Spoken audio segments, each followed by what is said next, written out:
Hi, I'm Ritesh. I'm with National Group. We are a renewable energy advisory firm.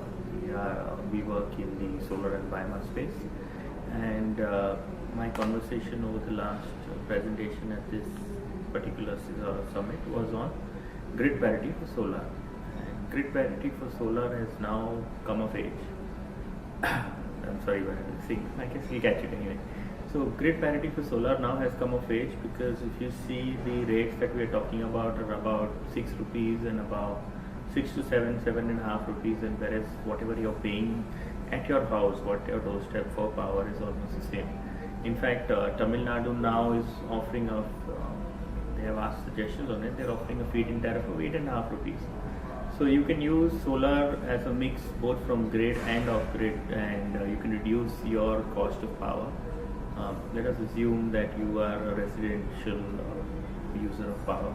Once you cross a slab of 200, 300 units or the power rate that is applied to you increases quite dramatically. So if it's in Maharashtra, the increase I think goes from 2 rupees to 5 rupees if you're in the 200 to 400, and 8 or 9 rupees if you're in the 400 and above bracket.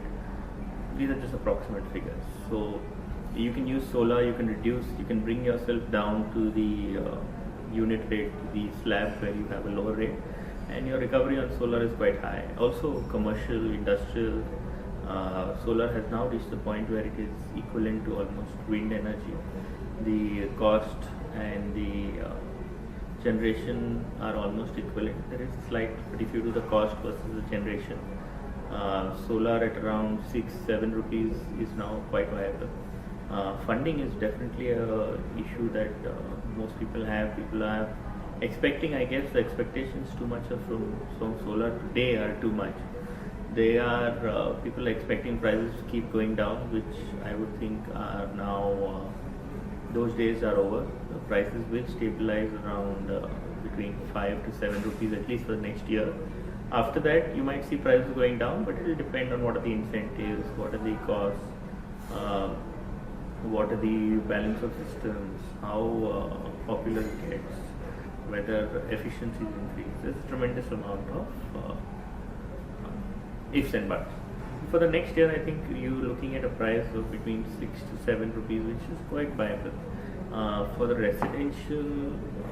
residential, it is not that much viable. But if you take the subsidy from the government, Kerala is giving additional subsidies. There are other states where you can try and apply, but I'm not sure about that. You have banking subsidies where interest rates are approximately about 5%, and those should be, I mean, if you put in a 1 kilowatt system, a 1 kilowatt system would cost you something like, without batteries, about 80,000, 70,000, 80,000 rupees, and your recovery is about 6-7 years. But after that, it gets free. So over a period of time, that is, after 8 years, I think the levelized cost of power to home should be around 9 to 10 rupees, which should make it really, really economical and viable. But you have to make sure that you put in good quality parts, make sure that you're maintaining it properly, you're taking care of the entire system. I think solar is, the strength of solar is more in the off-grid space, in the augmenting of when you have power outages, places where diesel, kerosene subsidies are in place. That is where solar really shines. And I think solar has a future. Solar is the future for now, but it's up to us whether we want to think short term and keep waiting, or we want to think long term and we want to move ahead. Thank you.